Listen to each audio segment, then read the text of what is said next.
Madras tax வியூவர்ஸ்க்கு வணக்கம். நான் உங்க ஆசியா ஜுலேட்டா. இன்னைக்கு நம்ம பார்க்க போற படம் புஷ்பா 2. புஷ்பா 1 வந்து ஒரு பெரிய லெவல்ல பேசப்பட்டனால புஷ்பா 2க்கு ரொம்ப அதிகமான எக்ஸ்பெக்டேஷன் இருந்தது. அது நெறைய பேர் வந்துட்டு எப்படா மூவி வரும் அந்த மாதிரி வெயிட் பண்ணிட்டு இருந்தாங்க.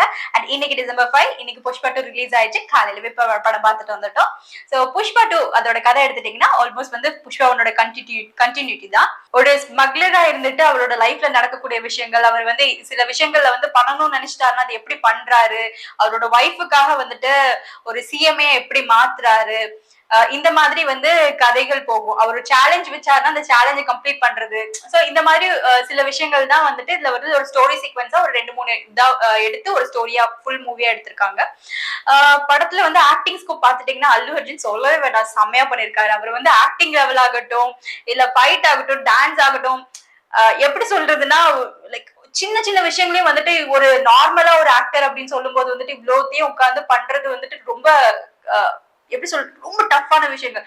அவ்வளோத்தையும் உட்கார்ந்து அவர் பண்ணியிருக்காருன்னா அவருக்கு வந்துட்டு லைக் ஹேட்ஸ் ஆஃப் லைக் அப்படி சொல்லலாம். ஏன்னா அது பார்க்கும்போது ஒவ்வொருமே அவரோட ஆக்டிங் லெவல் பார்க்கும்போது அப்படியே புல் அரிச்சது எனக்குலாம். ரஷ்மிகா அவங்களோட பாட்டு எப்படின்னா ஃபர்ஸ்ட் பார்ட்ல வந்துட்டு சொல்லும்போது ஒரு லவ்வரா கல்யாணம் ஆகுறவர அந்த மாதிரி போது ஒரு அழகான ஒரு பொண்ணா அந்த மாதிரி காமிச்சிருப்பாங்க. அதுல அவங்களோட ஆக்டிங் நல்லாவே காமிச்சிருப்பாங்க. அண்ட் இந்த செகண்ட் பார்ட்ல ரஷ்மிகா வந்து ஒரு ஹவுஸ் ஒய்ஃபா வராங்க. அதாவது இவருடைய அல்லு அர்ஜுனுக்கு ஒய்ஃப் கேரக்டர் பண்ணிருக்காங்க. ஒரு ஸ்மக்லரோட ஒய்ஃப் அப்படின்னு சொல்லும் போது அவருக்கு எந்த மாதிரி ஒரு ஆக்டிங் லெவல் இருக்கணுமோ அந்த மாதிரி ஒரு ஃபேஸ் கொடுத்து கொஞ்சம் கொஞ்சம் இடங்கள்ல வந்து ரஷ்மிகா வந்து த்ரூ அவுட்டா வரனாலும் ஒரு சில இடங்கள்ல வந்திருக்காங்க. அந்த ஒரு சில இடங்கள்ல வந்துட்டு அவங்களுக்கு என்ன ஒரு பெஸ்டா கொடுக்கணுமோ அந்த கதையில அவங்களுக்கு பெஸ்டாவே கொடுத்திருக்காங்க. அண்ட் அதுல வந்துட்டு ரஷ்மிகாவோட ஆக்டிங்குமே அந்த இம்பார்ட்டன்ஸ் வந்திருக்க இம்பார்ட்டன்ஸ்க்கு ரொம்ப அழகாவே வெளிப்படுத்திருக்காங்க. அந்த கோம் ஆகட்டும், அந்த ஒரு ஒய்ஃபுக்குரிய கேரக்டர் ஆகட்டும், இல்ல இவங்க 2 பேருக்கு இருக்கக்கூடிய அந்த ஹஸ்பண்ட் அண்ட் ஒய்ஃபுக்குரிய லவ்வா இருக்கட்டும், எல்லாமே ரொம்ப அழகா வந்து 2 பேருமே சேர்ந்து ஒரு நல்ல ஒரு கெமிஸ்ட்ரியில ஒர்க் ஆயிருக்கு. அந்த கெமிஸ்ட்ரி லெவலும் வந்து சூப்பர் அப்படி சொல்லலாம். ஃபஹத் ஃபாசில் அவர்களை சொல்லவே வேண்டாம்.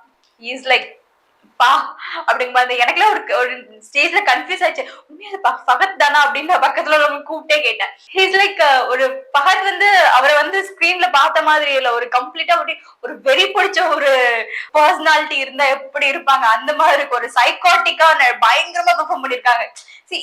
ஃபஹத் வந்து ஒவ்வொரு படங்களையும் ஒவ்வொரு மாதிரி வித்தியாசங்கள் காமிச்சிருப்பாரு. அதே மாதிரி இந்த படத்துல இப்போ ஃபர்ஸ்ட் பார்ட் எப்படின்னு சொல்ல எனக்கு தெரியல, பட் செகண்ட் பார்ட்ல பிச்சு தள்ளிட்டாரு. அந்த மாதிரி ஒரு பயங்கர நடிப்பு பகத் எடுத்த போது.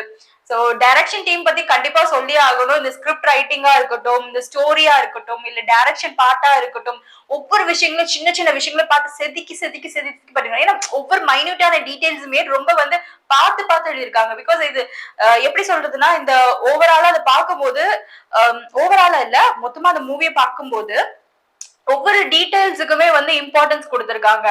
அந்த அளவுக்கு பார்த்து பார்த்து எழுதி அதை டைரக்ட் பண்றதுங்கிறது வந்துட்டு லைக் எவ்வளவு எஃபோர்ட் போட்டிருக்காங்க அப்படிங்கிறது வந்துட்டு நம்ம பார்க்கும்போது உங்களுக்கு தெரியும், உங்களுக்கே தெரியும். நீங்க கண்டிப்பா போய் படம் பாருங்க. டான்ஸ் ஆகட்டும், டான்ஸ் எல்லாம் சொல்லவே வேண்டாப்பா.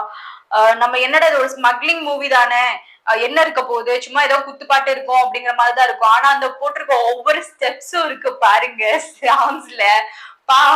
அதெல்லாம் வந்துட்டு வேற லெவல். எவ்வளவு ஹார்டா ட்ரெயின் பண்ணிருப்பாங்க அப்படிங்கிறது வந்து அதை பார்க்கும்போது தெரியுது. டான்ஸ் ஆகட்டும் அண்ட் முக்கியமா ஆக்ஷன் சீக்வன்ஸ் மைண்ட் ப்ளோயிங் அப்படி இருந்துச்சு. ஒவ்வொருமே ஸ்டண்ட் எல்லாம் வந்துட்டு கொரியோகிராஃப்லாம் பிச்சு பிச்சு பிச்சு பிச்சு பிச்சு பிச்சு வச்சிருக்காங்க.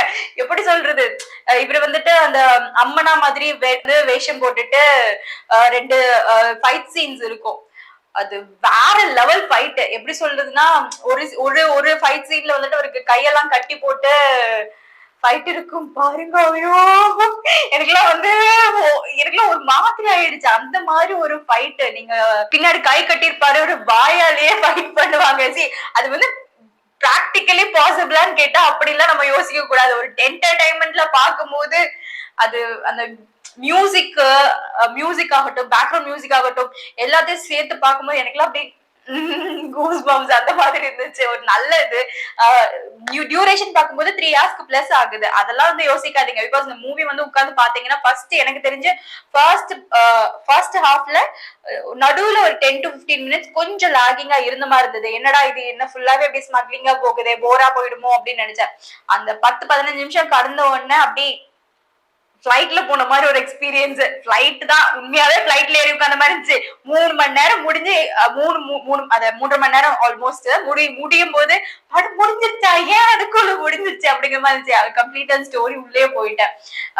ரொம்ப மிஸ் பண்ணது என்னன்னா, அதுல இமோஷன் வந்து கொஞ்சம் எனக்கு இன்னும் கொஞ்சமா இருந்திருக்கலாமே அப்படின்னு நான் யோசிச்சுட்டு இருந்தேன். பார்த்தா அதுக்கும் குறை வைக்காம ஃபைனல்ல அந்த இமோஷன் அளவச்சிட்டாங்க. எனக்கெல்லாம் இப்படியா கண்ணீர் வருது, பட் வந்து வெளியே அழக்கூடாது அப்படின்னு இப்படி உட்கார்ந்து எந்திரிச்சு வந்தேன். ஆனா ரொம்ப மிஸ் பண்ணதுன்னா சமந்தா இருந்திருந்தா நல்லா இருந்திருக்கும் அப்படின்னு யோசிச்சேன். ஏன்னா பிகாஸ் சமந்தா மிஸ் பண்ணேன் இந்த செகண்ட் பார்ட்ல. ஏன்னா பிகாஸ் அவங்கள ஃபர்ஸ்ட் பார்ட்ல பார்த்து அது ஒரு கிரேஸ் ஆச்சு இல்ல எல்லாத்துக்குமே. அதனால இதுலயும் அவங்க இருந்திருந்தா நல்லா இருக்கும்.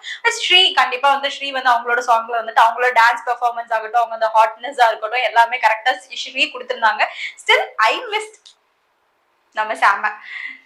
இதுதான் ஓவராலா படம் வந்துட்டு ரொம்ப நல்லா இருக்கு, ரொம்ப நல்லா இருக்கு. எனக்கு ரொம்ப பிடிச்சது அப்படின்னா ஒரு டைலாக், நீங்க ட்ரைலர்லயே பாக்கலாம். அந்த டைலாக் புஷ்பானா வந்து ஃபயர் நினைச்சியா, வைல்டு ஃபயர் அப்படிம்பாங்க அப்படிங்கிற மாதிரி.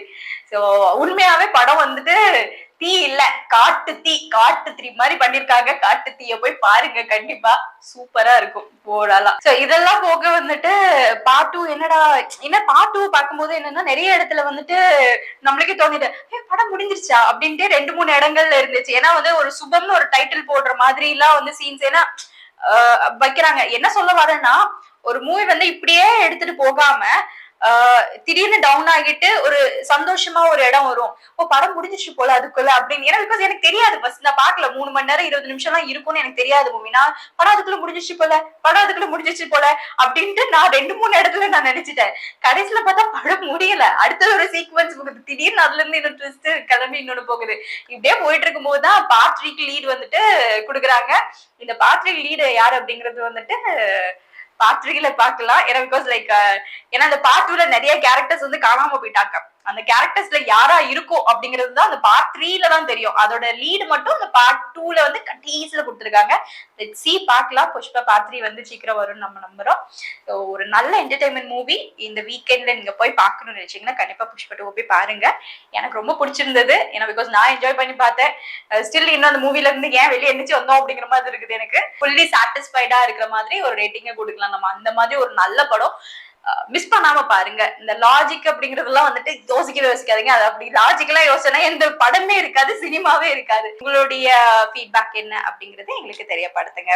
இன்னொரு வீடியோல உங்களை வந்து மீட் பண்றேன். Until then, bye from Rasiya Juleta. Bye bye.